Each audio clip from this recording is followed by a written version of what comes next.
ঠাকুর, মা, স্বামীজির শ্রীচরণে ভক্তিপূর্ণ প্রণাম জানিয়ে আজকের নিবেদন মাতৃ অনুধ্যান শ্রীমৎ স্বামী ভূতেশানন্দজি মহারাজ, পর্ব 1।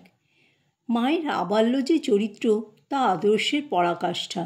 তিনি আদর্শ পত্নী, আদর্শ জননী, যদিও তার আধ্যাত্মিক দৃষ্টিতে এবং আদর্শ সংঘনেত্রীও।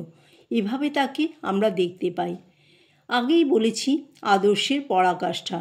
সাধারণ ঘরে তার জন্ম, নিতান্ত দরিদ্র বা অতি নিম্ন মধ্যবিত্ত বললেও হয়, এমন কোনো বাধা আয় ছিল না যাতে সংসার চলে। বিশেষত মায়ের পিতৃবিয়োগের পর যেটুকু জমি ছিল তাতে অত বড় সংসারের ব্যয় নির্বাহ হয় না। মায়ের জননী খুব পরিশ্রম করে সংসার প্রতিপালন করতেন, আর মা তার মায়ের কষ্ট লাঘবের জন্য সাধ্যমতো তাকে সাহায্য করতেন। তুলোর গাছ ছিল, সেই তুলো সংগ্রহ করে চরকায় সুতা কেটে পৈতে তৈরি করে তা বিক্রি করে সংসারের কিছু আয় হতো।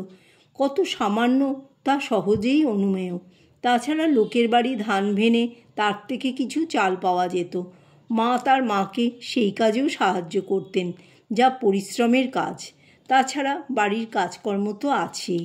এইভাবে মা মেয়ে পরিশ্রম করে সংসার চালাতেন। সামান্য জমি জমা ছিল, তার জন্য যেমন মজুরেরা কাজ করত, তেমনি নিজেদেরও খাটতে হতো। মা নিজে বলেছেন, একবার পঙ্গপাল এসে ধান কেটে দিয়েছিল। জমি থেকে সেই ধান কুড়িয়ে কুড়িয়ে আনতে পরিশ্রম কম হতো না। মজুরেরা খেতে কাজ করত, মা তাদের খাবার সেখানে পৌঁছে দিতেন। গরুর জন্য দল ঘাস কেটে আনতে হতো এক গলা জলে দাঁড়িয়ে। এভাবে সমস্ত দিন পরিশ্রমের অন্ত ছিল না, কিন্তু মা তার স্বভাবসুলভ হাসি মুখে সব কাজগুলি করতেন। তার উপর অনেকগুলি ভাইয়ের পরিচর্যা মাকেই করতে হতো। বাস্তবিক পক্ষে সংসারের সমস্ত ভারটাই মা তখন তার ছোট্ট 2 হাতে বহন করেছেন। ঠাকুরের সঙ্গে বিয়ে হয়েছে মাত্র 5 বছর বয়সে, যে বয়সে সংসারের কোনো বিষয় বোঝার জ্ঞান হয় না। তারপর স্বামী দূরে চলে গেলেন।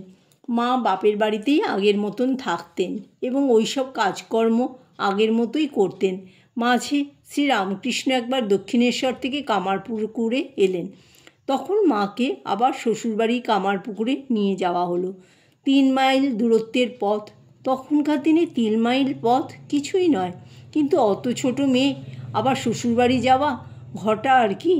গাড়ি পালকি তো আর হলো না, কেউ কোলে করে নিয়ে গেল। সেখানে কিছুদিন থেকে আবার জয়রামবাটি ফিরে এলেন। স্বামী দক্ষিণেশ্বরে ফিরে গিয়ে জগন্মাতার সাধনায় আগের মতোই ডুবে রইলেন। ঠাকুরের বিয়ে হবার কারণ, তার মা এবং আত্মীয় স্বজন ভাবলেন যে তিনি তো ভগবান ভগবান করে পাগল। এই পাগলামিটা হয়তো বিয়ে হলে কমে যাবে, সংসারের দিকে মন যাবে। সুতরাং বিয়ে দেওয়ার ব্যবস্থা হলো। ঠাকুরের সংসার সম্পর্কে কোনো হুঁশই ছিল না।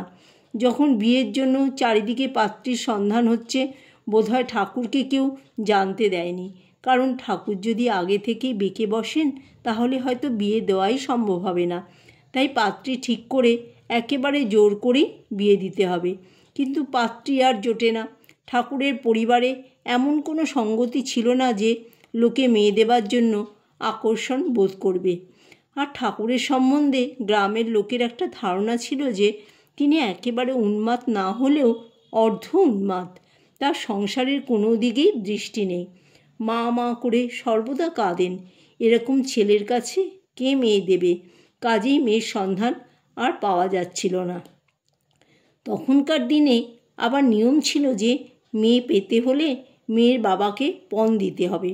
পাত্রপক্ষের সংসার কোনো রকম করে চলে, পণ দেওয়ার সামর্থ্য তাদের নেই। শুনলে মনে হবে এ তো উল্টো কথা। আজকাল তো পাত্রীপক্ষ পাত্রপক্ষকে পণ দেয়, আর সেজন্য মেয়ের বাবার দুশ্চিন্তা। তখন ছিল এর বিপরীত, মেয়ের বাবা পণ নিতেন, সেজন্য ছেলের বিয়ে দেওয়া কঠিন ছিল। এই জন্য প্রচলিত একটা কথা আছে যে মেয়ের বিয়ের পণ পেতে 7 বেটার বিয়ে দিলাম। অর্থাৎ ছেলের বিয়ে দেওয়া অত সহজ ছিল না। মেয়ে হলে সেটা ঐশ্বর্য। এখন ঠিক তার বিপরীত।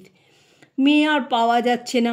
যদি বা কোথাও সন্ধান হয় তো এত পেয়ন যে চেয়ে বসে যে দিতে পারা যায় না। অনেক জায়গায় চেষ্টা করে পরিজনেরা বিফল হলেন। ঠাকুর সে সময় বাড়িতে আছেন।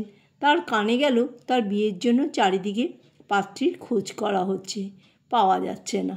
তিনি হেসে বললেন, অন্যত্র অনুসন্ধান বৃথা। জয়রামবাটি গ্রামের শ্রী রামচন্দ্র মুখোপাধ্যায়ের বাটিতে বিবাহের পাত্রী কুটাবাঁধা হয়ে রাখা আছে। কুটুবাঁধা মানে কোনো একটি ফল যদি ঠাকুরদের দেওয়ার মানত থাকে, তাহলে যাতে অন্য কেউ সেই ফলটি তুলে না নেয়, সেজন্য তাকে একটা কুটো বেঁধে রাখা হয়। ঠাকুর মেয়ে কুটোবাঁধা হয়ে আছে বলায় সকলে বিশ্বাস করুক বা না করুক, খোঁজ খবর করল। দেখা গেল একটি মেয়ে আছে, বড্ড ছোট, 5 বছর বয়স। ঠাকুরের বয়স তখন 24 বছর। সন 1266 সালের বৈশাখ মাসের শেষ ভাগ। তখন আর পাত্রী পাওয়া যাচ্ছে না। কাজেই সেই মেয়েই স্থির হলো।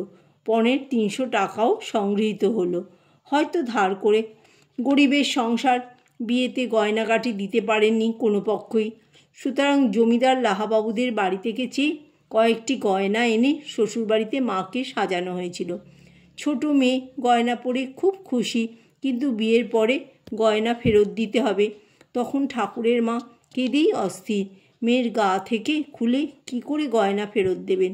ঠাকুর বলছেন, ও কিছু ভেবো না, আমি সব ব্যবস্থা করে দেব বলে ঘুমন্ত পত্নীর গা থেকে গয়নাগুলি নিঃশব্দে খুললেন। মা টের পেলেন না। সকালে উঠে মা বলেন, আমার গায়ে এসব ছিল, সেইগুলো কোথায় গেল? তখন ঠাকুরের মা বললেন, মা, তোমার স্বামী বড় হলে তোমাকে অনেক গয়না গড়িয়ে দেবে। জানি না মায়ের তাতে মনস্তুষ্টি হয়েছিল কি না, কিন্তু মায়ের বাপের বাড়ির লোকেরা যখন জানলেন যে গয়নাগুলি খুলে নিয়েছে, তখন খুব রেগে গেলেন এবং মায়ের খুড়ো না কে এসে মাকে নিয়ে চলে গেলেন। ঠাকুরের মা তো কান্নাকাটি করছেন। ঠাকুর বললেন, উহারা এখন যাহাই বলুক ও করুক না, বিবাহ তো আর ফিরিবে না। তারপর মা বেশিরভাগই বাপের বাড়িতে রইলেন। অনেক দিন পরে অল্প সময়ের জন্য শ্বশুরবাড়িতে এসেছিলেন। জয় ঠাকুর, জয় মা, জয় স্বামীজি।